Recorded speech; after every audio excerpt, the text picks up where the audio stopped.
How's it going, guys? Welcome back to the GSMC Chip Shot Football Podcast presented by the GSMC Sports Network. I'm your host, Manny Maradiaga, coming to you guys with a very heavy Steelers-related episode here today.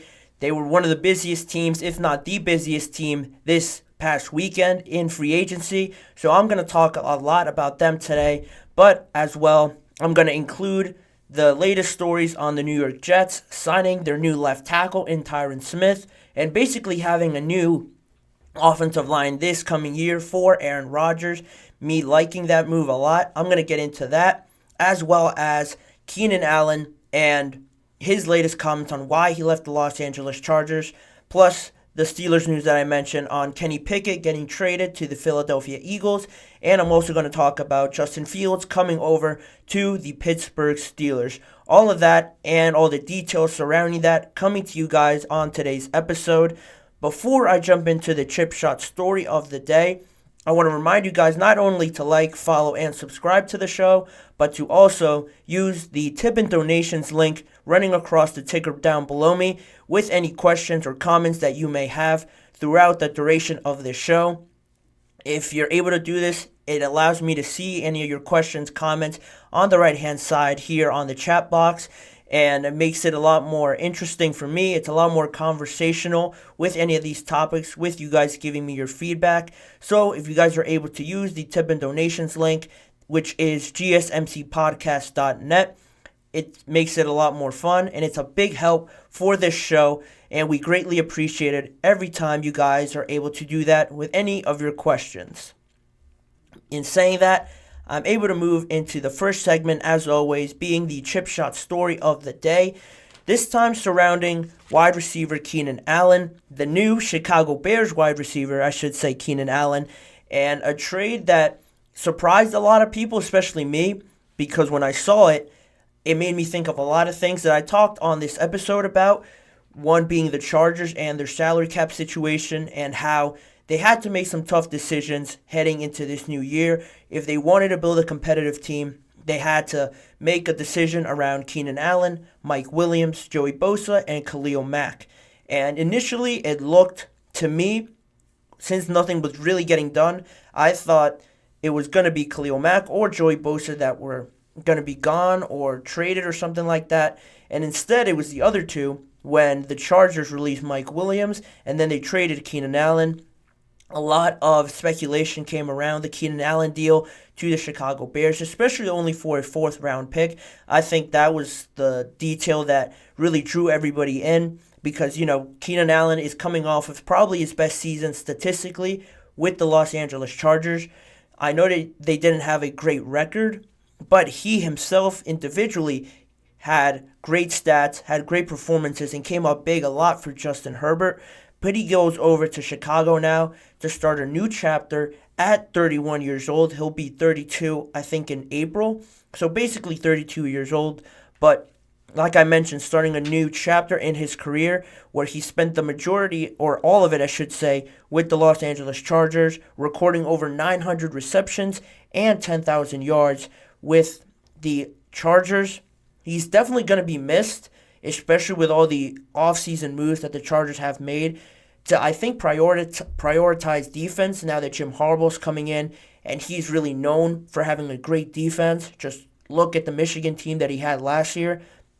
They were built on defense, built in the trenches, and doing all the dirty work, and he garnered a lot of really good performances. He won the national championship, obviously, and I think he's trying to bring that over to the Los Angeles Chargers, and because of that, I think that's why Keenan Allen and Mike Williams were the chosen ones to depart from this team.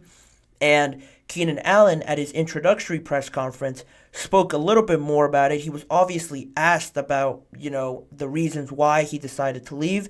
And the first thing he said was, obviously, I wanted to finish my career with the Chargers, but things happen, and you've got to keep going. Things like a new head coach, Jim Harbaugh, coming in, a new general manager, and Joe Hortiz coming in. Those two coming in, when you look at that, a new personnel, there's always going to be changes with new personnel coming in, and I think this is one of the reasons that a lot of people aren't really pointing to it, is that Jim Harbaugh and Joe Hortiz don't have the connection, haven't seen or been around Keenan Allen, the person, as much. They don't have that emotional connection that other personnel teams would have had with Keenan Allen, seeing him grow up there, being drafted there, and whatnot. Jim Harbaugh and Joe Hortiz have been assigned a duty to make this team better, and they can't make it better if they have a huge salary cap issue that they're trying to deal with, always holding them back. So, this, in my opinion, was more of a business decision, and it was easier to make because, like I mentioned, they don't have that personal connection to Keenan Allen. It was strictly business. They're still really trying to get to know each other at this point, and it was reported that they approached Keenan Allen about a contract restructure, and as you all know, most likely know, Joey Bosa and Khalil Mack agreed to lowering that salary cap or restructuring their contract in some aspect. They went to Keenan Allen with the same thing, and he actually rejected it. And to that whole situation and topic, he said, there really was no emotion. It was, I'm not doing it. I'm not doing it. Came off of my best season, so it's not happening. Basically just giving the reason why this decision was really a no-brainer for Harbaugh and Hortiz because of, that salary cap situation. The biggest thing that these two have to do for their own personal benefit and not only keeping their job but actually wanting to make this team better and see it succeed, they can't go into doing that with such a huge salary cap number. And with Keenan Allen refusing to lower his contract or restructure it in some way, I think they really had no issue pulling that Band-Aid off and cutting ties with Keenan Allen because of that. And now you start a new era where you could potentially see the Chargers going a different way in terms of style and trying to win in a different way, almost going away from that five-wide spread vertical offense with all these offensive weapons. Now I think Harbaugh is trying to shift it over to more of a defensive perspective, trying to get this team a bit more nastier and meaner to not intimidate the other teams, but just change it because it obviously hasn't been working with this offense being as prolific and exciting as it has been with Keenan Allen and Justin Herbert throwing it all over the field. Mike Williams, Austin Eckler, they're not coming off of their best season, but that was sort of their identity. That clearly hasn't worked. Their defense has been pretty poor, quite honestly. So I think Harbaugh, that's the biggest mission he's come in with.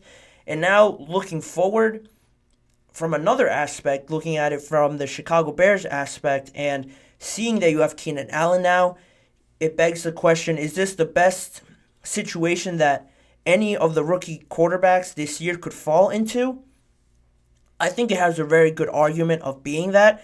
I would put it very closely with the Washington Commanders. I think those two are the best situation for any of these rookie quarterbacks, and I think they're the most quarterback-ready teams now. I know a few weeks ago, when I was just starting this show, I mentioned that the Bears really weren't ready to make any sort of move for a quarterback, that they should trade down.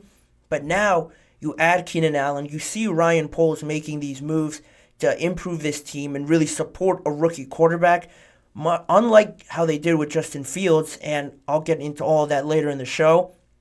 Now they have a very capable team of going out there. They got DeAndre Swift. They brought in Keenan Allen, obviously. They already had DJ Moore. And now this team, you look around and you're seeing a good running back, very good two wide receivers that a quarterback can throw to.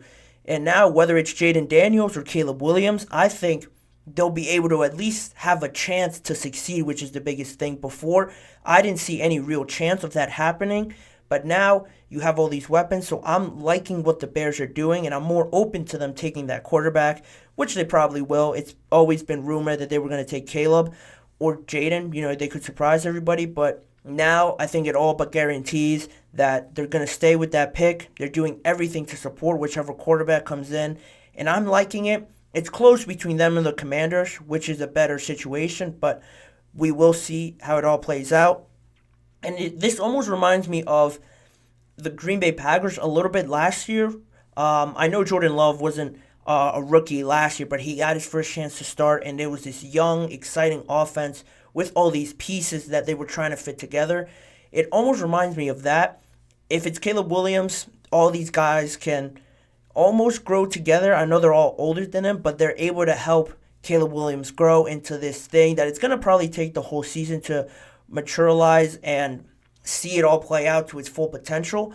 But just like the Packers had these exciting weapons, a solid running game, good weapons on the outside, I think it's similar to that in that aspect, and it looked like they weren't going anywhere at the start. But once Caleb Williams or Jordan Love, I should say last year, started getting his footing, started getting a real feel for it, and they found their identity, I think it could go a similar way for Caleb Williams. And I'm excited to see that happen. The Bears haven't been a real threat in the last few years. They haven't really been prolific on offense at all since who knows when. I can't really remember just off the top of my head when the Chicago Bears have been great on offense. Now, you look at their offense and you're thinking, all right, they have some pieces. It's a little bit intriguing now. You want to see how it all plays out. So from that aspect and the comparison with the Packers, I do see a little bit of similarity there. And going on with this a little bit further, say it doesn't go right and it goes the other way, more pressure on Matt Eberflus or Ryan Poles now to get this all right, because now you have legitimate reason to be successful.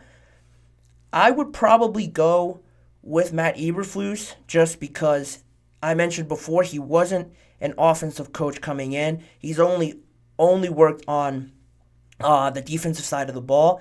So that fit could potentially hold him back. I don't think there'd be pressure on Ryan Poles because he's been proactive in free agency, in trades, trying to make this team better. He's put an effort to make this team better, and I think Eberflus could be looked at not fitting the part of now having this exciting offense to really work with.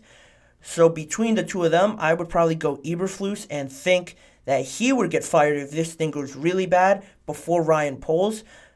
But again, a lot of things could happen, so we'll see where that ends up. And now, just to wrap up this whole segment on the Bears and looking forward, they also have another top 10 pick, number 9, specifically in the draft. Now, what do you do with that? Before it was rumored that they were going to get a wide receiver there, but now getting Keenan Allen, where else do you look towards to potentially improve? You could go edge rusher at number 9. I think there still would be a lot of some of the top edge rushers left at number 9. Or you could potentially go offensive line and give more protection to whichever rookie quarterback you draft. That's never a bad option in my opinion. Or you could even trade it, move down a little bit, and see what your options are later in the draft. You'll build more draft capital, and you could potentially take that route now. I'm also a fan of that. I'm not saying or thinking that they're going to do that. I think number 9 is still a position where a lot of teams wouldn't trade out of unless a crazy offer comes in.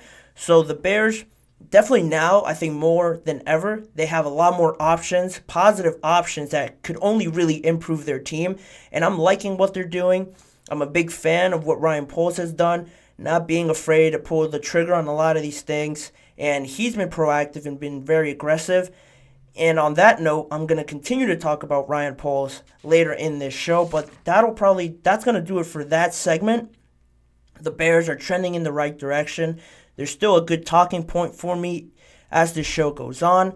But for now, we're going to go to a quick break, and on the other side of that break, more on the Pittsburgh Steelers and the Chicago Bears and the trades with the Philadelphia Eagles, all surrounding Kenny Pickett and Justin Fields.